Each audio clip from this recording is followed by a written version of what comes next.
Assalamualaikum warahmatullahi wabarakatuh. Wassalatu wassalamu ala asyrafil anbiya'i wal mursalin wa ala alihi wa sahbihi ajma'in. Qala rabbi shrah li sadri wa yassir li amri wahlul 'uqdatam min lisani yafqahu qawli. Amma ba'd.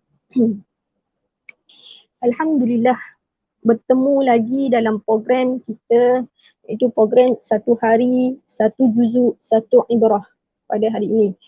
Dan insya-Allah hari ini 8 Ramadan. Kita akan bicarakan tentang sebahagian daripada juzuk 8 insya-Allah. Iaitu kita akan bicarakan pada hari ini adalah sebahagian daripada juzuk 8 daripada surah Al-A'raf ayat yang ke-11 hingga 23 sahaja.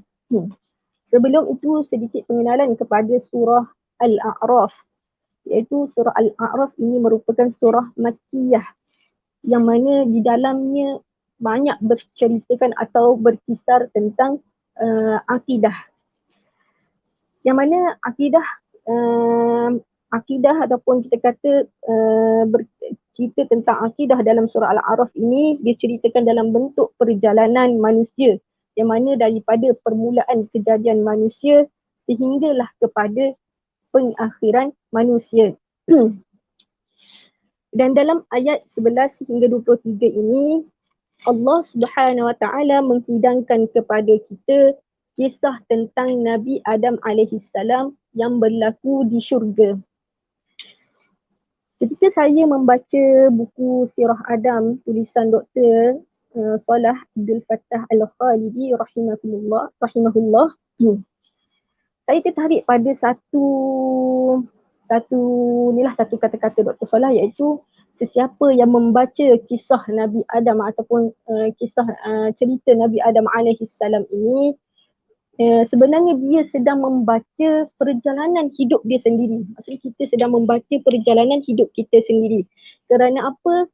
Kerana dalam kisah Nabi Adam ini kita akan kenal asal usul kita.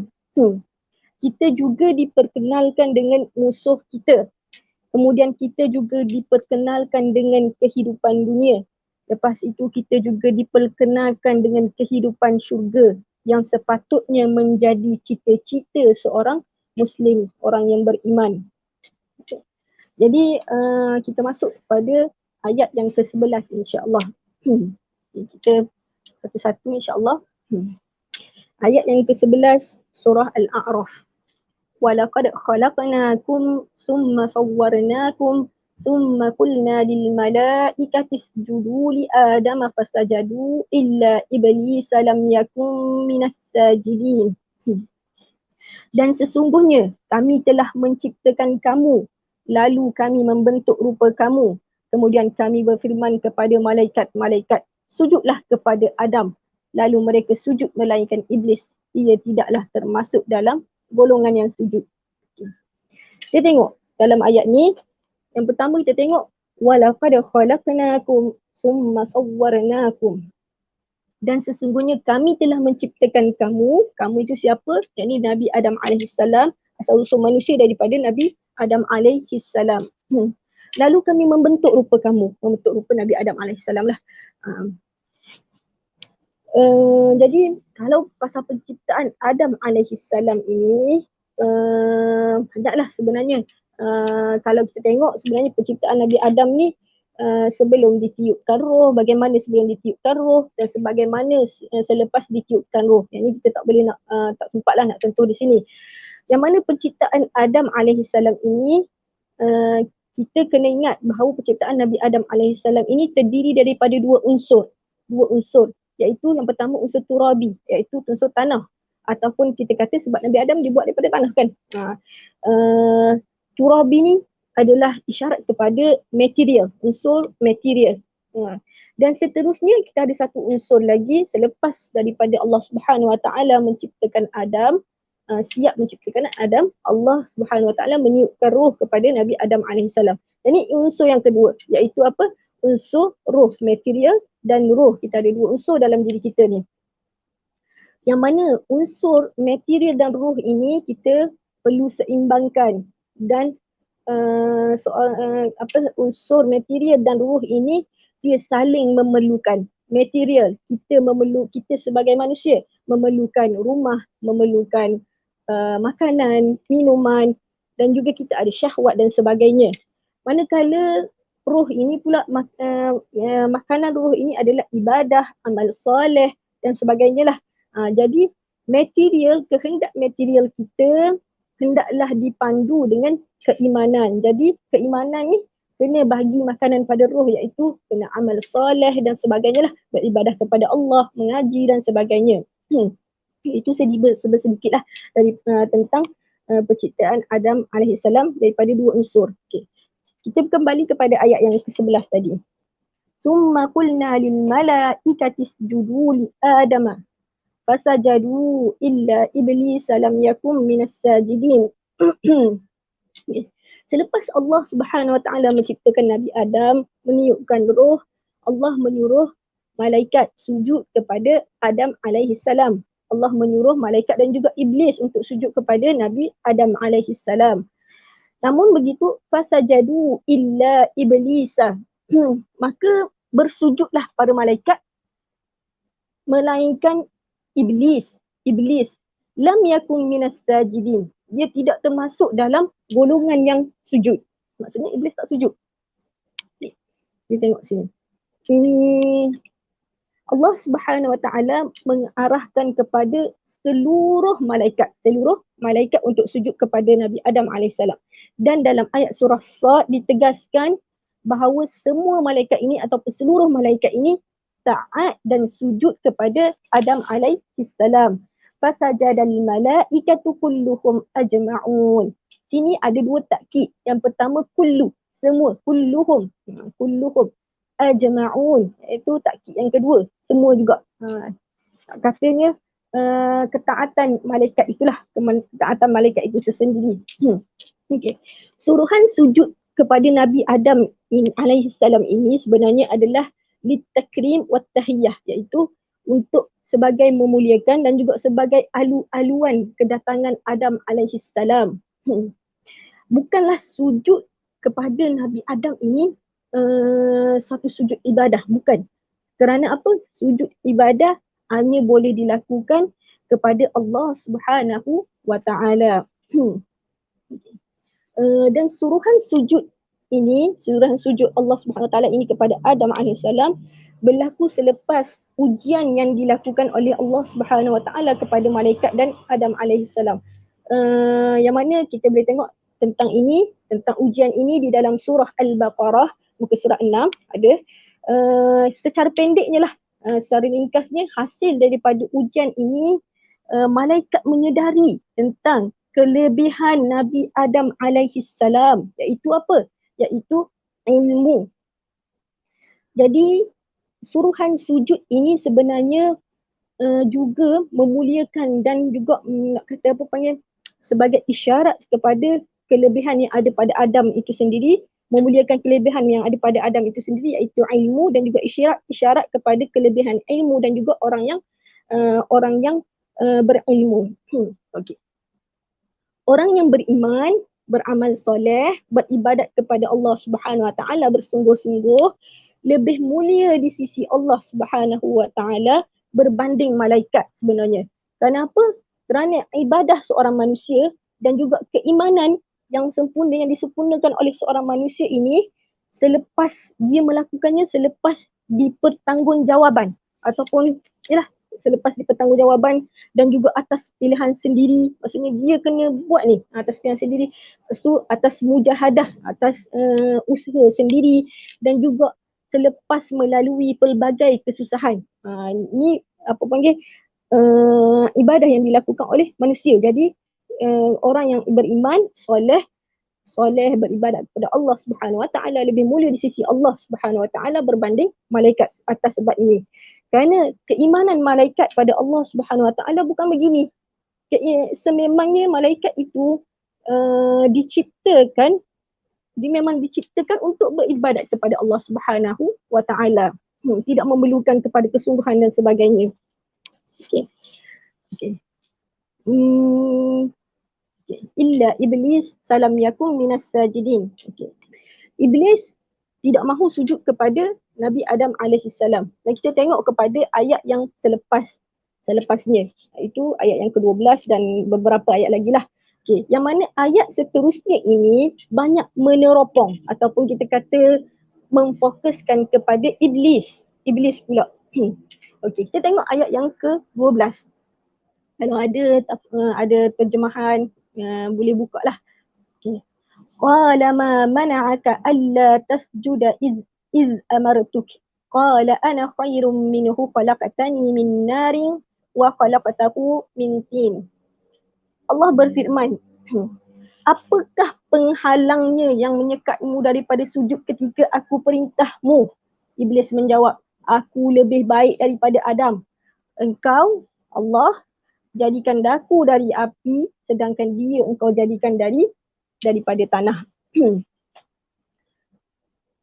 Jadi daripada ayat ini kita dapat sesuatu, iaitu bahawasanya iblis juga disuruh untuk sujud kepada Adam alaihissalam. Iz amartu, ketika aku suruhmu sujud, mu tak sujud. Jadi Allah tanya kepada iblis, apa yang menjadi penghalangmu daripada sujud ketika aku perintahkan? Lalu iblis menjawab, tanpa berselindung lagi, iblis jawab apa? Qala ana khairum minhu. Aku lebih baik daripada Adam. Khalaqtani min narin wa khalaqtahu min tin. Engkau, wahai Tuhan, engkau ciptakan aku daripada api, sedangkan engkau ciptakan Adam ini hanya daripada tanah. Jadi kita tengok dekat sini, ayat ini, ana khairum minhu. Aku lebih baik daripadamu. Daripada engkau. Iaitu inilah asas kebinasaan kepada iblis. Bahkan siapa yang mengikut iblis ini juga, inilah asas kepada kebinasaan dirinya sendiri. Iblis takabur dan juga meninggi diri. Aku lebih baik daripada Adam. Dia rasa dia lebih baik daripada Adam. Dia rasa diri dia lebih hebat. Dan takabur dan meninggi diri ini, dia membawa kepada satu lagi sifat, iaitu suka memperlekeh dan juga memperkecilkan orang lain.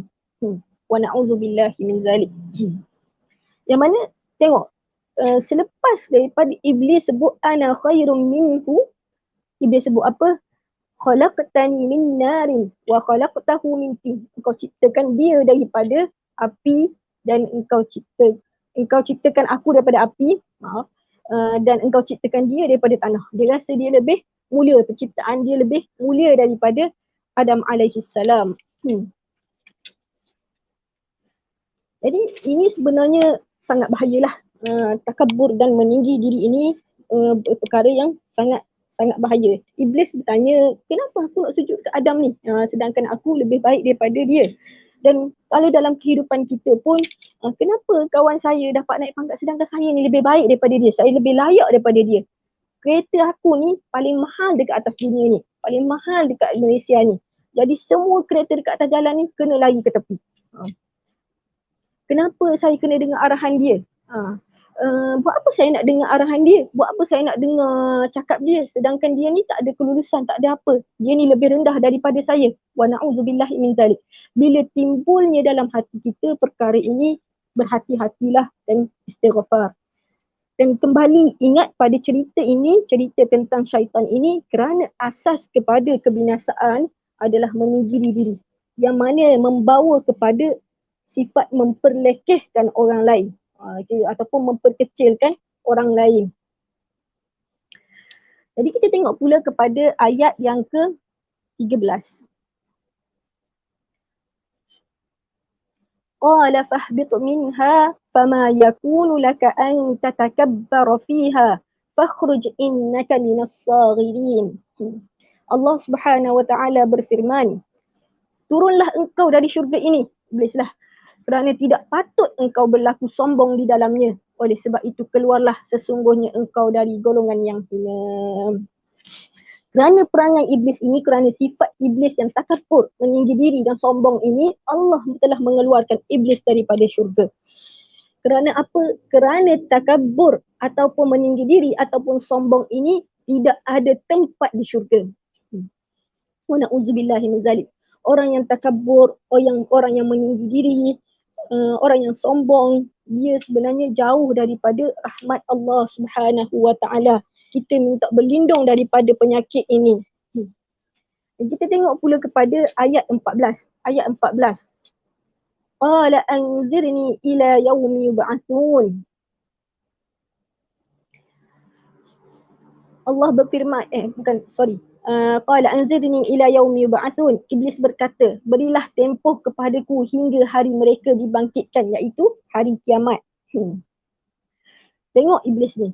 Sudahlah dia tu kufur ataupun kita kata ingkar kepada perintah Allah Subhanahu Wa Taala tadi. Sekarang ni dia bernego ataupun yang panggil bahasa kita nego lah. Dia nego pula dengan Allah Subhanahu Wa Taala, iaitu dia kata berilah aku tempoh kepadaku hingga hari mereka dibangkitkan, iaitu hari kiamat. Maksudnya iblis ni dia tak nak mati. Dia minta dengan Allah Subhanahu Wa Taala satu permintaan yang sangat ajaib, ialah sangat pelik. Dia tak mau mati. Samalah juga dengan orang yang bersifat meninggi diri ini. Orang yang bersifat meninggi diri ini, dia rasa hidup dia kekal di dunia. Dia rasa yalah macam tak matilah. Jadi perbuatan-perbuatan yang dia lakukan itu seakan-akan seolah-olah dia akan kekal di dunia ini. Jadi Allah terima tak permintaan iblis ini? Allah tidak menerima permintaan iblis ini. Allah kata apa? Qala innaka minal munzarin. Ayat yang ke-15. Allah berfirman, sesungguhnya engkau dari golongan yang diberi tempoh ke suatu masa yang tertentu. Iblis ini diberi masa tempoh satu tempoh yang tertentu. Waktu yang ditetapkan Allah, bukan pada hari kebangkitan, tetapi sebelum tu lagi, tetapi kita tidak tahu. Sini semua hanya rahsia Allah Subhanahu Wa Taala. Sampai waktunya iblis akan dimatikan. Yang mana kalau kita perasan sebenarnya iblis ini merupakan antara makhluk yang paling lama ataupun kita boleh kata yang panjang umurnya. Yang mana iblis ni ada sebelum daripada Adam alaihissalam lagi. Dia wujud sebelum Adam alaihissalam lagi. Tetapi dia kekal hidup sehingga waktu yang kita tak tahulah. Jadi dikatakan sebelum kiamat lah. Dan kita boleh kata umur iblis ni mungkinlah beribu-ribu tahun ataupun bahkan kita kata berjuta-juta tahun. Sedangkan manusia ini kita dah lalui beberapa generasi pun kita tidak tahu daripada Adam alaihissalam. Jadi kita tengok pula kepada ayat yang ke-16. Qala fabima aghwaytani la'aq'udanna lahum siratakal mustaqim. Iblis kata apa? Iblis berkata, oleh kerana engkau wahai Tuhan menyebabkan aku tersesat, maka demi sesungguhnya aku akan mengambil tempat menghalangi mereka dari jalanmu yang lurus. Qala fabima aghwaytani. Iblis ni, dia ingkar dan dia juga menyalahkan Allah pula. Oleh kerana engkau wahai Tuhan menyebabkan aku tersesat. Dia salahkan Allah Subhanahu Wa Taala pula. Keingkaran dia tu disalahkan pada Allah Subhanahu Wa Taala. Samalah juga dengan manusia yang meninggi diri. Dia tidak akan menyalahkan diri dia. Apa-apa yang berlaku dia sentiasa tidak salah. Yang salah adalah orang lain. Contoh aksiden, contoh ni lah. Ini yang saya yang terlintas lah di kepala saya. Contohnya aksiden. Terang lagi bersuluh bahawa kita yang salah. Tapi sedap juga kita pergi salahkan pada pemandu lain. Sebab apa? Sebab lah takabur, sombongnya. Nauzubillah min zalik. Semua benda yang terjadi dekat hidup ni atau dalam hidup ni tidak kena dan sebagainya, semuanya salah orang, bukan salah kita. Itulah manusia yang suka meninggi diri. Wa na'udzubillah lah. Okey. Kita tengok lagi. La'aq'udanna lahum siratakal mustaqim. Sesungguhnya aku akan mengambil tempat menghalangi mereka, yakni anak-anak Adam, kitalah daripada jalanmu yang lurus. action iblis ini tidak habis lagi. Dahlah dia ni kufur, ingkar pada perintah Allah, minta macam-macam, minta yang orang kata apa, demand tinggi, demand tinggi. Minta macam-macam. Lepas tu dia pun berjanji pula, berjanji di hadapan Allah Subhanahu Wa Taala untuk menyesatkan kita, menyesatkan anak-anak Nabi Adam alaihi salam. Kita semua ni. Okay.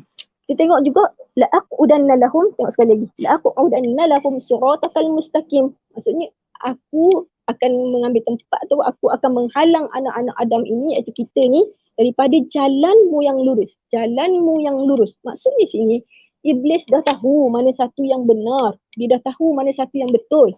Tetapi dia tetap memilih untuk ingkar. Kita pun kadang-kadang begitu. Kita dah tahu dah benda tu betul, benda tu benar. Tapi nak juga menguji kat lain. Nak juga. Kalau boleh tak hapus kat situ. Okay. Jadi pada ayat yang seterusnya, Allah menerangkan ataupun iblis mengatakan bagaimana iblis akan menghalang manusia daripada jalan yang lurus. Kita tengok ayat yang ke-17. Summa la'atiyannahum min bayni aydihim wa min khalfihim wa an aymanihim wa an syama'ilihim wa la tajidu aktsarahum syakirin. Okay. Kemudian aku datangi mereka. Ini iblis lah ni berkata. Dari hadapan mereka serta dari belakang mereka dan dari kanan mereka serta dari kiri mereka, dan engkau tidak akan dapati kebanyakan mereka tidak bersyukur. Tidak akan dapati kebanyakan mereka bersyukur. Maksudnya hanya sikit je lah manusia yang akan bersyukur. Okey. Jadi kat sini disebutkan dari hadapan, dari belakang, dari kanan, dari kiri. 4 jihah ataupun 4 arah ini disebutkan oleh syaitan, dia akan datang. Pendek kata sebenarnya 4 jihah ni adalah 4 jihah yang utama ataupun arah yang utama, merupakan arah yang utama. Pendek kata semua cara iblis akan menyesatkan, ataupun kita kata iblis akan menyesatkan anak-anak Nabi Adam dengan apa-apa cara sekalipun, dengan kesungguhannya lah. Jadi kita tengok pula ayat yang ke-18. Qala khruj minha mad'uman madhura laman tabi'aka minhum la'amla'anna jahannama minkum ajma'in. Allah berfirman, keluarlah engkau dari syurga sebagai makhluk yang terhina serta terusir. Mad'uman madhura. Sesungguhnya sesiapa di antara mereka yang menurutmu, tetaplah aku akan memenuhi neraka jahanam dengan golongan kamu yang derhaka semuanya. Jadi Allah tegaskan kat sini, sesiapa yang mengikut jejak langkah syaitan ini, dia akan memenuhkan neraka bersama-sama dengan syaitan inilah. Kita minta berlindung daripada perkara ini, kita minta berlindung daripada hasutan syaitan, daripada terikut-ikut syaitan, terikut-ikut era syaitan dan sebagainya lah. Kita minta berlindung. Kita tengok pula ayat yang seterusnya. Ayat yang ke-19. Wa ya Adamu uskun anta wa zawjukal jannata fakula min haitsu syi'tuma wa la taqraba hadhihi asy-syajarata fatakuna minadh dhalimin. Dan wahai Adam, tinggallah engkau dan isterimu di dalam syurga serta makanlah dari makanannya sepuas-puasnya, apa sahaja kamu berdua sukai, dan janganlah kamu hampiri pokok ini. Jika kamu menghampirinya, maka akan menjadilah kamu dari orang-orang yang zalim.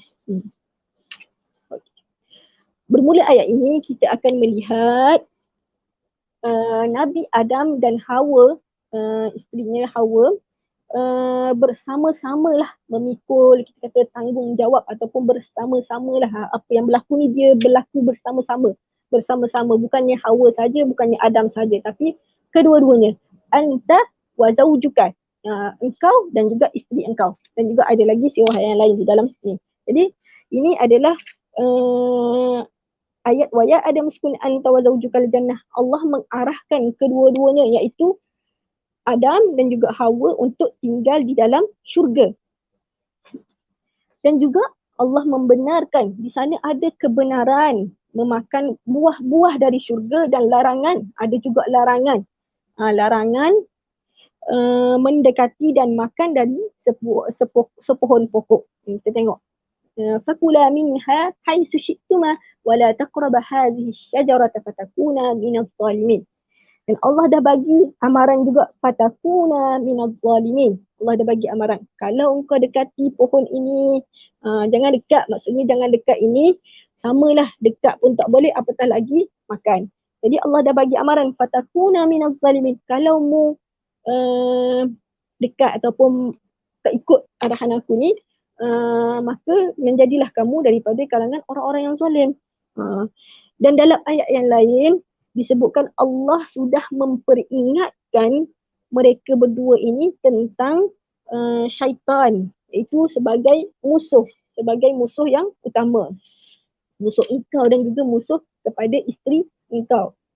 Okey, kita tengok kepada ayat yang seterusnya.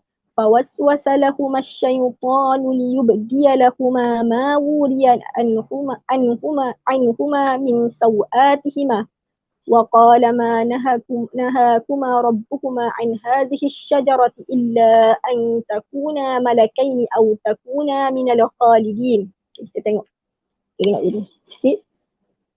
Fawaswasa lahuma syaitan. Waswasa. Setelah itu maka syaitan membisikkan hasutan kepada mereka berdua.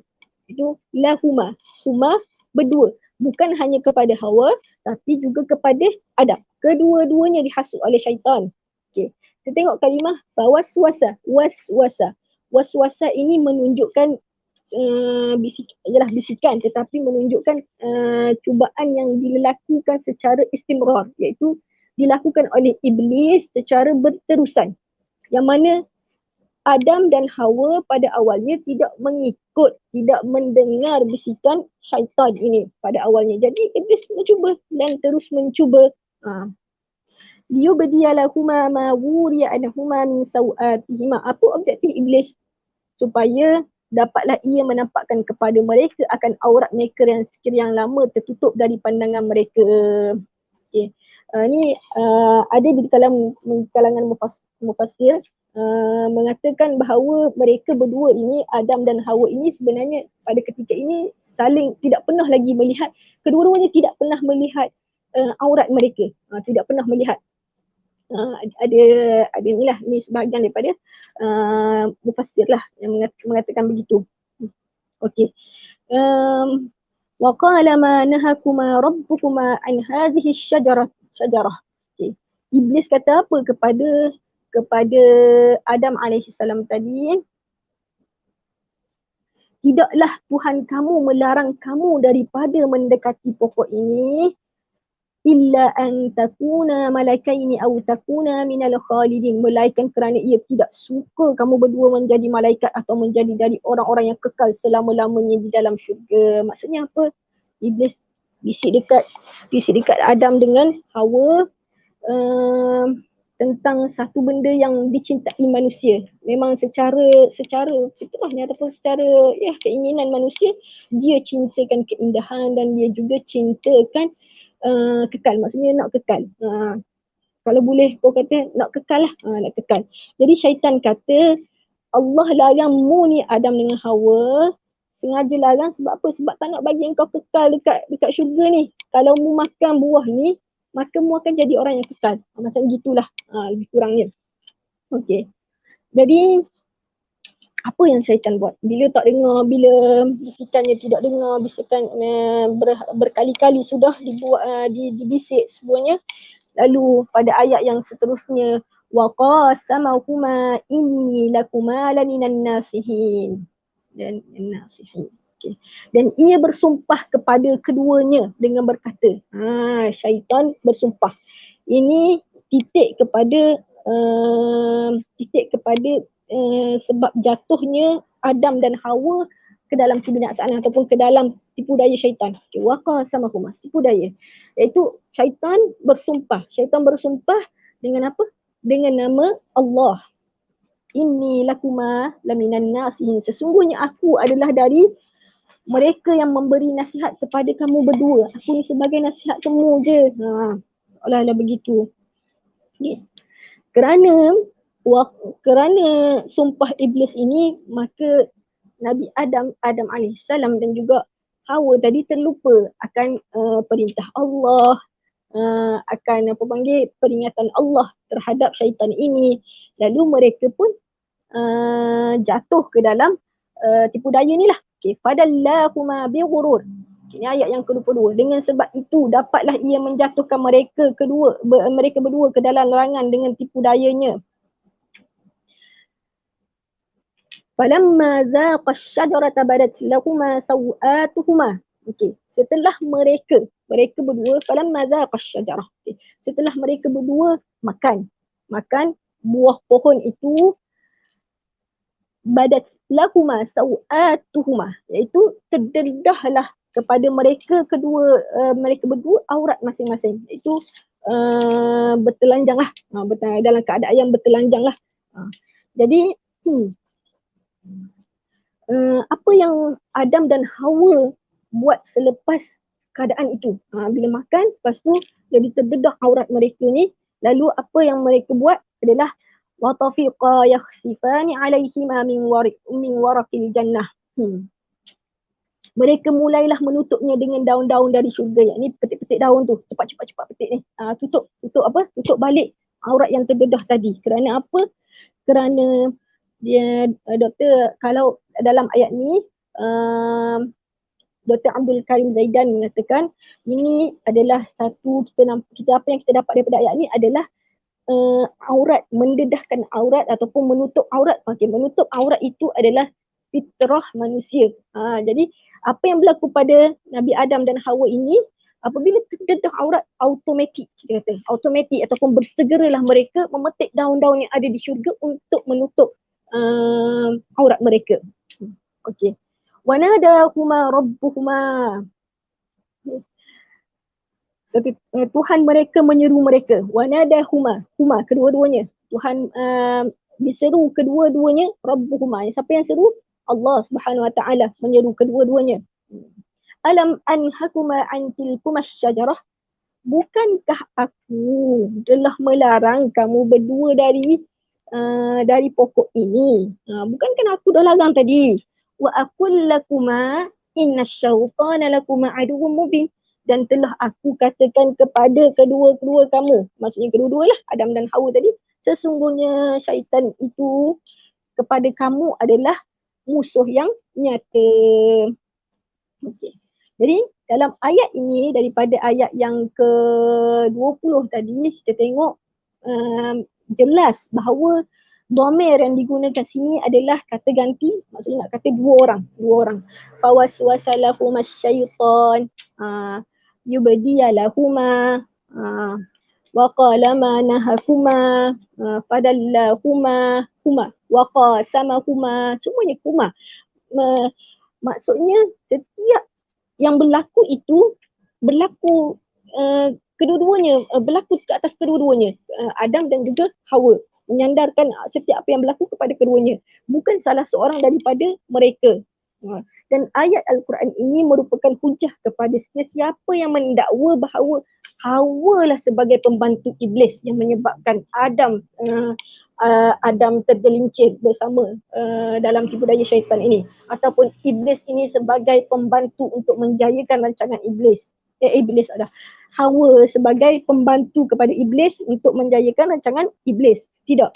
Sedangkan dalam ayat Al-Quran ini jelas semuanya menggunakan kalimah huma, dhamir huma, iaitu menyandarkan setiap apa yang berlaku tadi, bisikan syaitan bersumpah, semuanya kepada kedua-dua mereka. Bukannya salah seorang. Okey. Jadi apa yang berlaku selepas daripada makan, maka terdedahlah aurat mereka. Kemudian mereka berusaha untuk menutup aurat tadi. Dan bila begitu, jadi timbullah rasa menyesal dalam diri Adam dan Hawa. Lalu mereka bersegera memohon ampun. Apa ayat yang dicatatkan dalam surah Al-A'raf ini? qala rabbana zalamna anfusana wa illam taghfir lana wa tarhamna lanakunanna minal khasirin. Mereka berdua merayu. Qala rabbana, wahai Tuhan kami, zalamna, kami telah menganiaya diri kami. Anfusana, okay, zalamna anfusana, kami telah menganiaya diri kami. Wa illam taghfir lana, dan kalau engkau tidak mengampunkan kami, wa tarhamna, dan tidak memberi rahmat kepada kami, nescaya menjadilah kami daripada orang-orang yang rugi. Okey. Yang mana bersegera kedua-duanya memohon ampun. Lepas buat silap, bersegera mohon ampun. Ingat kembali kepada janji Allah. Membangkitkan keimanan dalam hati kedua-duanya. Penyesalan dan juga bertaubat. Jadi kat dalam ayat ni, tadi ayat doa ni tadi, mereka mengakui kezaliman yang dilakukan. Bukan macam iblis tadi. Dia yang ingkar, dia pergi salahkan Allah Subhanahu Wa Taala pula. Tidak, orang yang beriman tidak begitu. Apabila dia jatuh dalam kebinasaan, dia menyalahkan diri dia. Dia yang zalim ke atas diri dia. Bukan dia menyalahkan orang lain. Bukan menyalahkan Allah dan sebagainya. Kemudian memohon ampun dan juga rahmat Allah Subhanahu Wa Taala.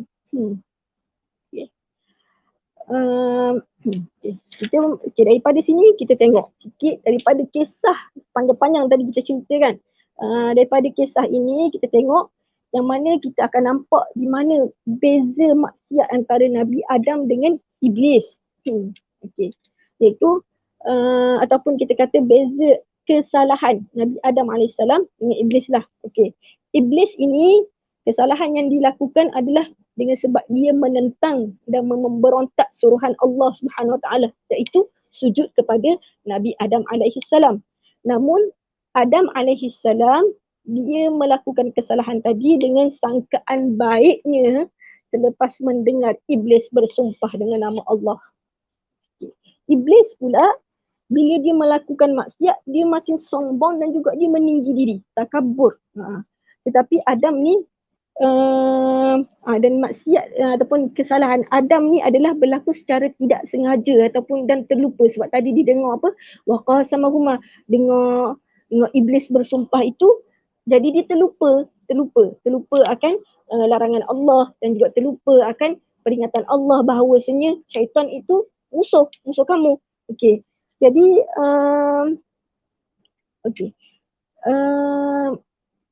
dan syaitan juga, iblis juga, dia berbangga dengan maksiat yang dilakukan. Ini adalah maksiat yang iblis lakukan lah. Jadi dia berbangga dengan maksiat. Dia bermegah-megah. Okey. Jadi berbeza dengan kesalahan yang Nabi Adam AS lakukan. Nabi Adam AS bila dia tersedar dia telah melakukan kesilapan, lalu Nabi Adam ini bersegera memohon ampun. Okey.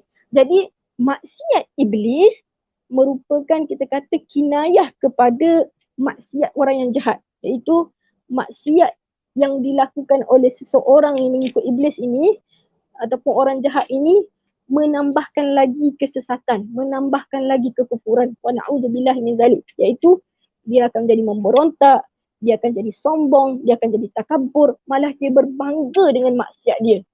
Wa na'udzubillah min zalik. Manakala kesalahan yang dilakukan oleh Nabi Adam AS ini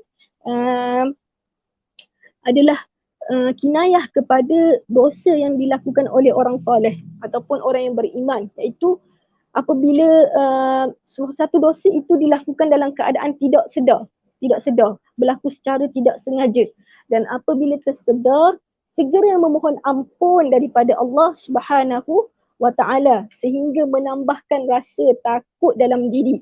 Ini beza orang beriman dengan orang tidak beriman. Moga-moga kita berada dekat dalam dia berada mengikut Nabi Adam alaihissalam. Okey. Tentang taubat Nabi Adam ni, dan taubat Nabi Adam ini diterimalah oleh Allah Subhanahu Wa Taala. Okey. Tentang ketakutan Nabi Adam ini, iaitu menambah rasa takut tadi sebab maksiat yang ataupun kesalahan yang dilakukan Nabi Adam ini menambahkan rasa takut kepada Allah Subhanahu Wa Taala. Yang mana kita boleh tengok rasa takut ini sampai ke kiamat nanti Nabi Adam ada rasa takut pasal pasal kesalahan yang dilakukan ini. Yang mana ianya diceritakan dalam hadis yang diriwayatkan oleh Bukhari dan Muslim, dalam hadis yang panjang tentang apa? Tentang syafaat, Yang mana kita ringkaskanlah hadis panjang ni. Pada hari kiamat ketika Allah mengumpulkan sekalian manusia. Pada ketika ini sebahagian manusia bertanya, sama-sama sendirilah dia bertanya. Okay. Apakah kamu melihat orang yang boleh memberikan syafaat kepada kamu untuk sampai kepada Tuhanmu? Saya tanya. Sekarang ni bila dekat hari kiamat nanti, kita manusia tertanya-tanya siapa yang boleh memberikan syafaat. Maka sebahagian manusia pun menjawab, pergilah kepada Adam, datanglah kepada Adam AS. Pergilah kepada Adam AS. Lalu mereka pun mendatangi Adam AS dan berkata, wahai Adam, engkau bapa sekalian manusia. Allah ciptakan kamu dengan tangannya. Tanganlah. Apa panggil? Bukanlah apa panggil seperti yang ditafsirkan oleh ulama salaf dan khalaf lah. Ini hanya sebutannya lah. Okay. Dan meniupkan roh, menyuruh malaikat sujud kepadamu. Ishfa'alana ila rabbak. Okay. Berilah kami berilah syafaat kepada kami untuk sampai kepada Tuhanmu. Dipendekkan cerita apa Nabi Adam balas, iaitu Nabi Adam mengungkit kembali apa yang telah dia lakukan dulu. Wa innahu nahani 'anis syajarah.